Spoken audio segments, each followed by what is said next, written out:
another episode of Blue Review. I am Parker Bell alongside Gregory Bergman. We are back together for how long has it been, Greg? This feels like weeks.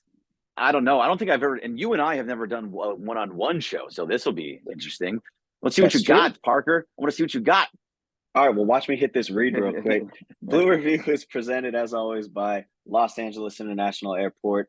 Hire LAX creates life-changing opportunities for Los Angeles residents. And for more information, you can check out Hire LAX at eventbrite.com. So, Greg, I had a couple of things I wanted to bounce at you today, and I'm kind of excited to do so. One of those was starting pitching. We know that it had issues this beginning of the season, but since I want to say the All-Star break, the last 4 starts for almost each starter has been insane. I just want to get your initial thoughts on. We can go down the list. We can start with Urias, but we can, however you want to start it. So I think the Dodgers finally have a good set of 4 starting pitchers. Now, how they do in the postseason is going to be interesting. But Clayton Kershaw is going to be. That's just who he is. He's going to be the guy that he always is. You never have to worry about Kershaw. He might give up a couple, but for the most part, he's going to be solid, and he's been solid this whole year. He's going to be your number 1 starter. Julio Urias is starting to figure himself out a little bit. The best part about that, he needs to now pitch at home. When he pitches at home, he's way better than he is on the road, but he's starting to kind of figure himself out, getting back to the guy that we know who he is. And he's also somebody, when it gets to the postseason, he's going to be a guy I trust because he's been there before and he's pitched in high leverage situations before, and he's good in those situations. He carried the Dodgers a lot of times in the playoffs, and especially when they won the World Series, that was because of Urias. And then you get to 2 guys that are kind of opposite. You have Bobby Miller and Lance Lynn, and those 2 dudes have been pitching really, really well. Bobby Miller, obviously very young, never pitched in the postseason, never had to have that kind of pressure behind him, but he has the stuff. And the stuff plays in the postseason. If he can get out there and throwing just gas 100 miles an hour and then mixing it up a little bit, he's going to be just fine. Lance Lynn is the one I kind of worry about. That's why I think he's going to be the 4th starter. As of today, depends on what happens down the stretch for those two guys. But as of today, I think it's Bobby Miller 3 and Lance Lynn 4, because Lance, while he's pitched really well as a Dodger and they've kind of figured something out with him, he gives up jacks. He gives up long balls, and those are things that you can't do in the postseason. And he has done it in the postseason before where he's not been a good postseason pitcher. So they always say stuff plays in the postseason. That's the difference between Bobby Miller and Lance Lynn. I think that's why it's 3-4. But I love the fact that we have 4 guys that you kind of trust right now. Yeah. No, I think the 4 guys are pretty much solidified. Maybe we can do a little bit of a is it too early to look at the playoff rotation thing pretty soon. But those 4 guys for sure are set. Now, the names you mentioned, the last 2, I think I want to get a little deeper into those guys. Let's do it.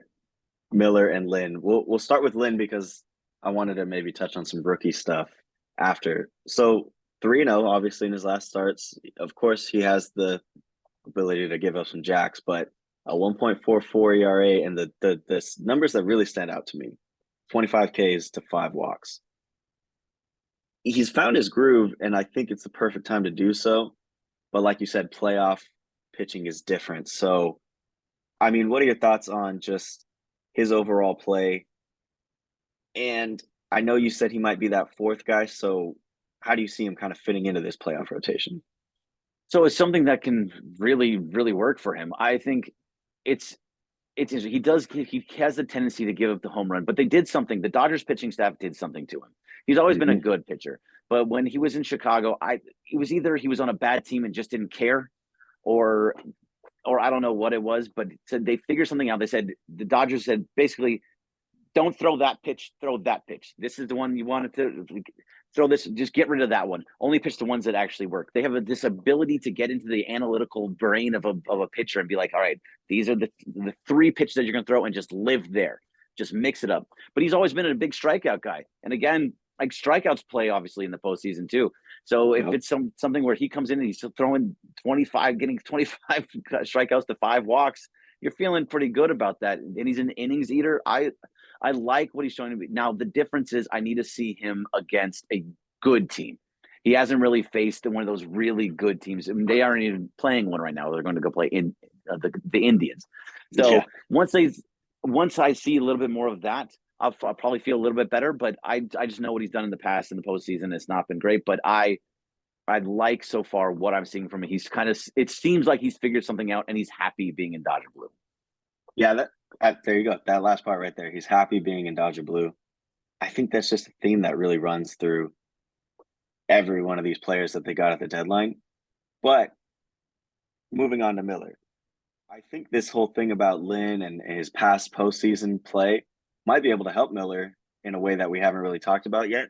You know, I remember some of those 2011 bombs Lynn was giving up as a rookie to the Rangers, to Josh Hamilton and those guys. That almost feels like an exact scenario that Miller's going to be running himself into, where he's got this like amazing offense behind him, but not the experience.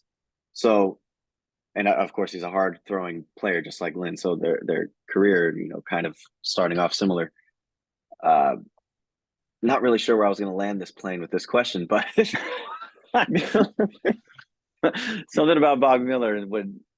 Yeah, I think I just wanted to touch on the rookies. You know, Miller's stellar season, of course.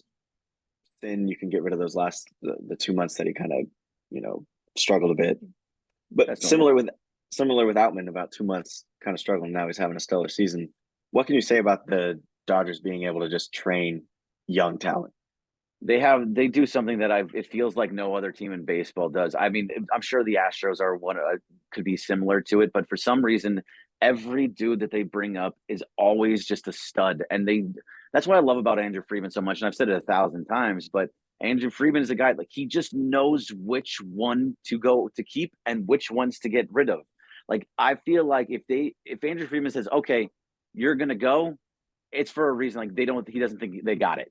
And so that's why they're not trading, but they never traded Bobby Miller. It's why they didn't trade James Outman. It's, you can go further back and you can talk about Corey Seager and Kershaw and Bueller, like all these dudes. They just understand. He has a good understanding of what it is, a major league player. And Bobby Miller is one of those guys because he has, like you said, he has the stuff.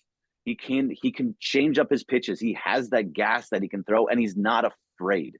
That's what I think the biggest deal is. And that when he gets into the postseason, hopefully that sticks. You never know what's going to happen.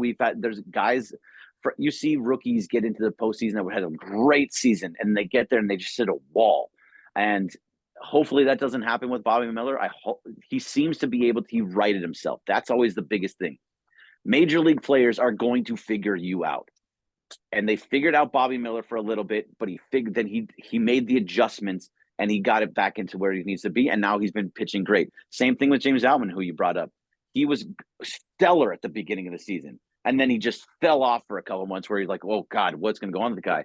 But it was always the Dodgers and Ranger Freeman and Dave Roberts did the thing he needed to do. Stick with him. Let him get through the problem. Let's see if he can figure himself out. And he did. And he's starting to hit again. And he's starting to play great defense again. And he's doing everything that you need him to do.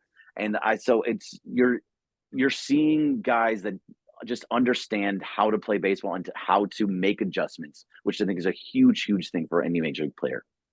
Yeah, no, I agree. Then let's have a little more fun with that, Miller and Outman, especially. So because Outman's doing stuff we haven't seen in Dodger uniform as a rookie since, you know, Puig, Belly, and then Miller, of course, is like being compared to guys like Garrett Cole and DeGrom at this early age. So I kind of want to play this way too early career projection with those two guys. Oh boy, I know. I hate doing this. It's way too early.